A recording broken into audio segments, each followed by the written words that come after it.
नमस्कार. आरोग्य संपदा या आरोग्यविषयक कार्यक्रमात आपल्या सर्वांचं मनपूर्वक स्वागत आहे.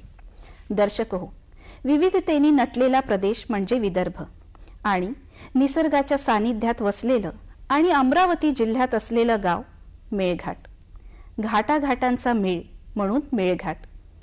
आदिवासी क्षेत्र यामध्ये सुखसुविधांचा अभाव असणं हे आलंच आणि त्यातील मूलभूत गरज म्हणजे आरोग्य सेवा.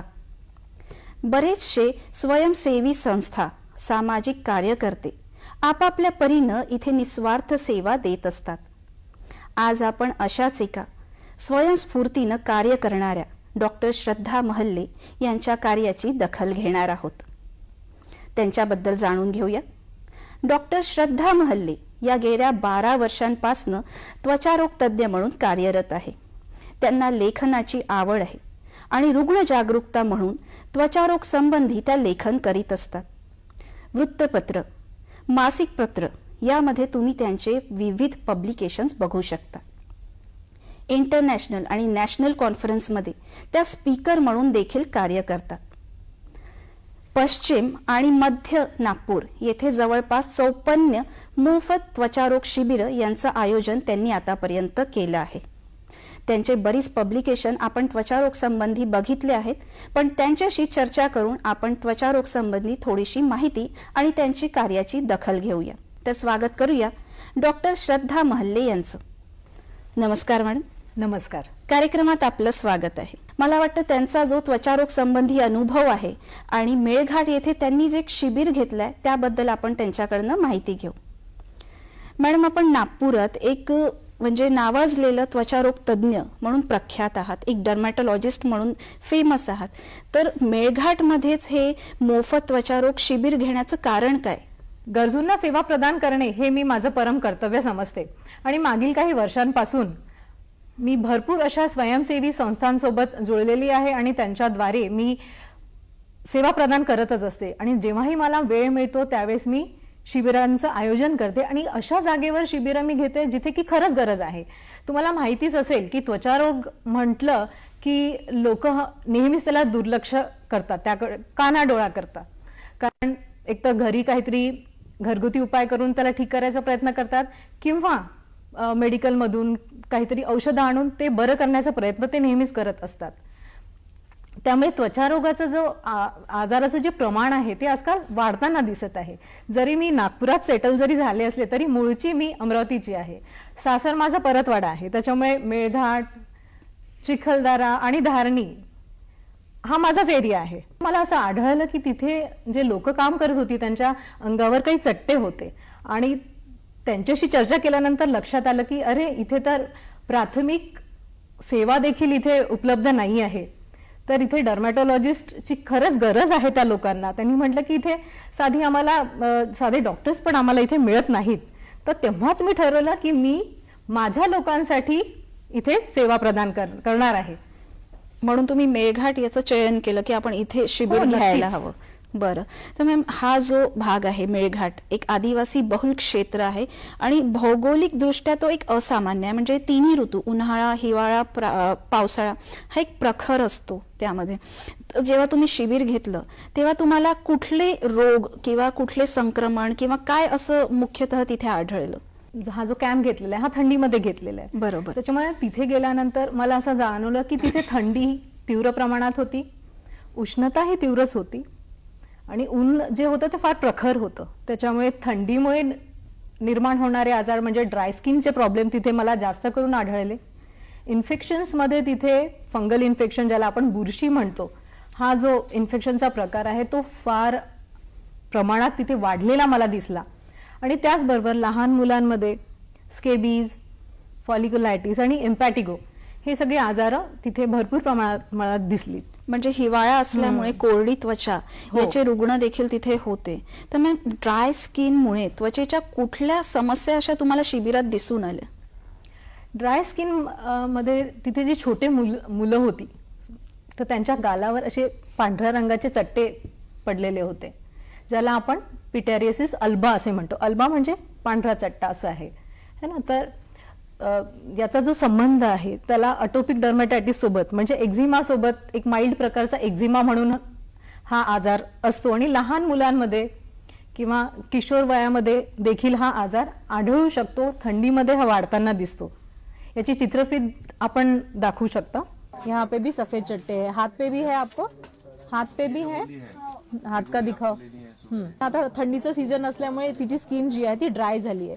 ड्राय झाल्यामुळे जे पांढरे चट्टे झाले आहेत त्याला आपण म्हणतो पी अल्बा, पिटॅरियासिस अल्बा. अल्बा म्हणजे पांढरे चट्टे.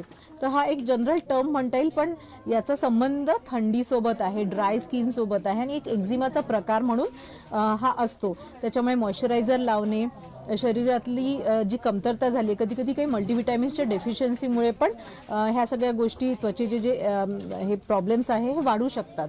तर याला आपण अगदीच ठीक करू शकतो. आणि प्रत्येक पांढरा चट्टा म्हणजे कोड आहे असं कधीच नसतं. ठीक होणारा असा त्वचेचा एक आजार म्हणता येईल, ज्याला आपण पी अल्बा असं म्हणतो.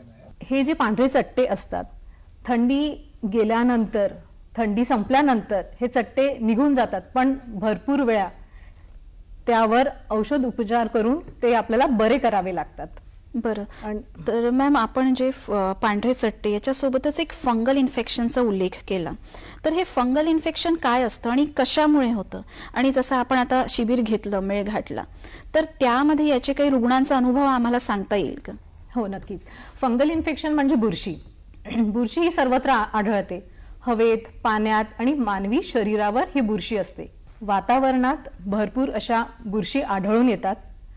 त्यातील काही बुरशी हानिकारक असतात.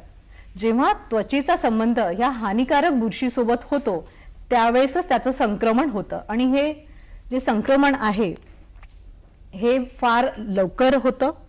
एकापासून दुसऱ्याला हा पसरणारा आजार आहे, म्हणजे अतिशय संसर्गजन्य हा आजार आहे. आणि मॅम, आपण हे जे फंगल इन्फेक्शन सांगतायत की कसं होतं, काय होतं, याचे काही रुग्ण आपल्याला काय अनुभव आला शिबिरामध्ये? बुरशी किंवा फंगल इन्फेक्शन यामध्ये जेव्हा हे इन्फेक्शन होतं त्यावेळेस त्या रुग्णाच्या शरीरावर, त्याच्या त्वचेवर लाल रंगाचे चट्टे येतात. आणि त्या चट्ट्यांचं वैशिष्ट्य म्हणजे असं असतं की त्याची जी बॉर्डर असते, त्याची जी किनार असते ती वाढताना दिसते आणि ती जास्त डार्क असते. बरं. तर हे अशा प्रकारचे रुग्ण आपल्याला तिथे तुम्हाला बघायला मिळाले? हो हो. आणि भरपूर रुग्ण मिळाले तसे की ज्यांची त्वचा ही कोरडी पडलेली होती, कोरडे चट्टे त्यांच्या शरीरावर झाले होते. काहींच्या चेहऱ्यावर देखील होते, हातावर होते, पायावर होते. आणि त्याचंच कॅटेगरायझेशन देखील आपल्याला करता येऊ शकतं त्याच्यानुसार. म्हणजे फंगल इन्फेक्शनचे काही प्रकार पण आपल्याला सांगता येतील? हो, नक्कीच त्याचे प्रकार असतात. जसं जर फंगल इन्फेक्शन केसांमध्ये झालं असेल तर त्याला आपण टिनिया कपायटिस म्हणतो. जर चेहऱ्यावर झालं असेल तर टिनिया फेशियाय म्हणतो. शरीरावर झालं असेल तर त्याला आपण टिनिया कॉर्पोरिस असं म्हणतो. जांघेमध्ये जर झालं असेल तर टिनिया क्रुरिस त्याला म्हणतो.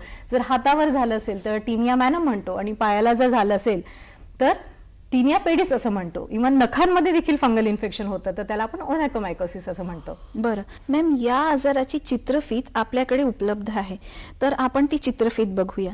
बोलिए, कहाँ पे आपको प्रॉब्लम है? ये यहाँ पे भी है। हाँ, और उसके बाद में पेट का आप थोड़ा सा दिखा दीजिए, पेट का दिखा दीजिए, है ना. ये देखो, ये जो है ये फंगल इन्फेक्शन है ना. जिसे बुर्शी कहते हैं। तो बुर्शी टाइट कपड़े हमेशा पहनने में आते हैं आपके, हाँ, है ना? बिल्कुल। इसको टाइट अगर दिन कपड़ों भर के, पहने, हाँ, अपन जिधर उधर जाते तो पहनते हैं। अक्सर अच्छा। अपन खेती बाड़ी करने वाले ये तो अच्छा पहनते नहीं। अच्छा। कितने दिनों से है ये आपको? ये 2 साल हो गया। 2 साल। तो दवा नहीं ली आपने? दवाई ली हमने, लेकिन हाँ। इससे हमें आराम नहीं हुआ। वो तुरंत अच्छा। तकलीफ 1 महीना हाँ। 2 महीने के लिए कम हो जाते हैं। अच्छा। और फिर उन्होंने वो जो मैंने अभी आपको बताया था, जो नागपुर के बारे में जो बोला था वो डॉक्टर ने, भाई इधर कहीं उसके इलाज नहीं होगा, स्किन के डॉक्टर को दिखाओ। बराबर हम है। लोग, हमारी आर्थिक परिस्थिति और हम इधर के लोग, नागपुर में जाना साधारण नहीं होता है, हम लोग नहीं पहुंच पाए वहाँ तक। अच्छा। इस वजह से अभी फिर ये तुम्हारे शिविर के माध्यम से अभी हमने बोला ठीक है, स्किन का है तो मैंने बोला चलो। नहीं तो मैं रात को ही, मेरा जो दोस्त था उसने मेरे को बताया, मैंने बोला इधर उसके अभी तक मैंने बोला कोई डॉक्टर ही नहीं है, क्योंकि इसका जो बीमारी जो है सर, ये बहुत सारे लोगों को है। मैं जो मेरा खुद का देख के दूसरे को बोलता है कि ये बीमारी आप और मेरा सेम है। बराबर है। ये भी सर्दी में भी अक्सर करके ज्यादा होता है, और फिर जो गर्मी आती है तो गर्मी में भी होता है, ज्यादा भड़कता है वो। बराबर है, क्योंकि ये मौसम की वजह से भी कभी बादल नहीं रहेगा, फिर क्लीन हो जाएगा, फिर बादल आने के लिए और उसकी तैयारी रहते तब और वापस आता हो। बराबर है। खान पान से इस प्रकार होतं. मॅम, फंगल इन्फेक्शनचे प्रकार आपण जसे आता सांगितले, तर मला असं विचारायचं आहे की एक आजार जसं शिरणी, तो खूप प्रमाणात असं बघितलं जातं, तर त्याबद्दल काही सांगता येईल का? म्हणजे तो कशामुळे होतो, कसा असतो, आणि तुमच्या शिबिरात मुख्यतः त्या मेळघाट क्षेत्रात याचे काही रुग्ण आढळून आलेत का? हो, नक्कीच. फंगल इन्फेक्शनचं जर आपण एक सामान्य वर्गीकरण जर करतो म्हटलं, तर याच्यामध्ये टीनिया इन्फेक्शन, जे की मी तुम्हाला आताच एक्सप्लेन केलेलं आहे, ज्याला आपण नाईट असं म्हणतो. बरं. आता तुम्ही मला विचारलं आहे की शिरणी म्हणजे काय, तर शिरणी पण एक फंगल इन्फेक्शनचाच प्रकार आहे, बुरशीचाच प्रकार आहे, ज्याला आपण पिटेरियासिस व्हर्सिकोलर म्हणजे मल्टिपल कलर्स त्याच्यामध्ये दिसतात. पांढरा रंग दिसतो, तांबड्या रंगाचे चट्टे त्याच्यामध्ये दिसतात, तपकिरी रंगाचे चट्टे त्याच्यामध्ये दिसतात. तर व्हर्सिक्युलर म्हणजे 2 रंगामध्ये तो असतो. पिटेरियासिस व्हर्सिकोलर जो आहे तो मलेसिजिया फरफर ह्या स्पीशीजमुळे तो होतो. मॅम, या आजाराची चित्रफीत आपल्याकडे उपलब्ध आहे, तर आपण ती चित्रफीत बघूया. क्या हुआ है? सफेद शिर. हाँ, इसको तुमको जहाँ सफेद चलते हैं वहाँ पे लगाना है. इथे तुम्ही बघाल की पांढरे छोटे छोटे स्पॉट्स दिसत आहेत, ज्याला आपण लोकल लँग्वेज मध्ये म्हणतो शिरणी. शिरणी म्हणजेच पी व्हर्सिक्युलर, त्याचं मेडिकल टर्मिनॉलॉजी आहे. तर हे एक फंगल इन्फेक्शन असतं, जे की मलेसिजिया फरफरमुळे होतं, आणि हे एक फंगल इन्फेक्शन असल्यामुळे ते लगेच स्प्रेड होऊ शकतो. काही लोकांना याची फार जास्त टेंडन्सी असते, पण जिथे जास्त गरमी, जास्त घाम अशा जागेवर हे होतं, आणि झाल्यानंतर याचा वारंवार हे होऊ शकतं, आणि याला आपण ट्रीट देखील करू शकतो. अँटीफंगल औषधी दिल्यानंतर हे पूर्णपणे ठीक होऊ शकतं. त्याच्यामुळे याच्यावर उपचार पद्धती ही उपलब्ध आहे, आणि पेशंटनी नुसतेच पांढरा चट्टा हा कुठला तरी कोड किंवा असा गैरसमज न करता त्वचारोग तज्ञाला दाखवून त्याच्यावर ट्रीटमेंट घेणं हे गरजेचं आहे. त्यानंतर तिसरा प्रकार असतो कॅन्डिडियासिस, ज्याला कॅन्डिडियल इंटरट्रायगो आपण म्हणतो किंवा चिखल्या असं म्हणतो. तर हा पण एक प्रकार आहे, जो रुटीनली आपल्याला जेव्हा पावसाळा येतो तेव्हा आपण म्हणतो चिखल्या झाल्या, खूप जास्त पाण्यात कामं केले की चिखल्या होतात. तर हा चिखलीचा एक प्रकार. तर हे सगळे फंगल इन्फेक्शनच आहे, पण याच्यामध्ये आम्हाला पिटेरियासिस व्हर्सिक्युलर म्हणजे शिरणी हा प्रकार जो आहे हा मेळघाटात जास्त करून आढळला, कारण की उष्णता, तिथलं राहणीमान, तिथले जे कामं, म्हणजे तिथले जे लोक जी होती ते शेतात काम करणारी होती, जंगलात काम करणारी लोक होती, त्याच्यामुळे घाम आणि त्याद्वारे त्याचं संक्रमण झालेलं होतं. बरोबर. आणि स्वच्छतेच्या बाबतीत पण ते लोक थोडंसं मागे पडतात, त्यामुळे पण मला असं वाटतं की त्वचारोग हे जास्त लवकर त्यांना संक्रमित होतं. मॅम, ही माहिती जी आपण देत आहात ही फार उपयुक्त आहे, पण सध्या कार्यक्रमात वेळ झाली आहे एका विश्रांतीची. दर्शक हो, कुठेही जाऊ नका, भेटूया विश्रांतीनंतर.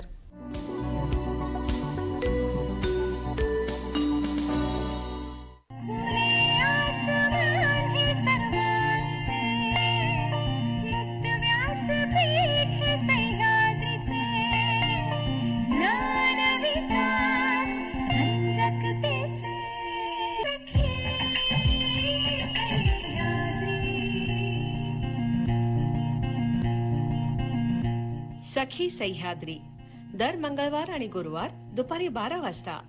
तांबड्या कुशीत पाऊस शिरावा अन मातीतून अंकुर फुटावा, जातिवंत बियाण्यांची उत्पत्ती, शेतीचे नवनवीन तंत्रज्ञान, अनुभवी तज्ञांद्वारे कृषी व्यवस्थापनाचे तंत्रशुद्ध मार्गदर्शन आणि तरुणाईचा शेतीकडे वाढता कल, उत्साह आणि त्यातून शेतीपूरक उद्योगाला मिळालेली चालना या संबंधीची परिपूर्ण माहिती देणारा कार्यक्रम कृषी दर्शन.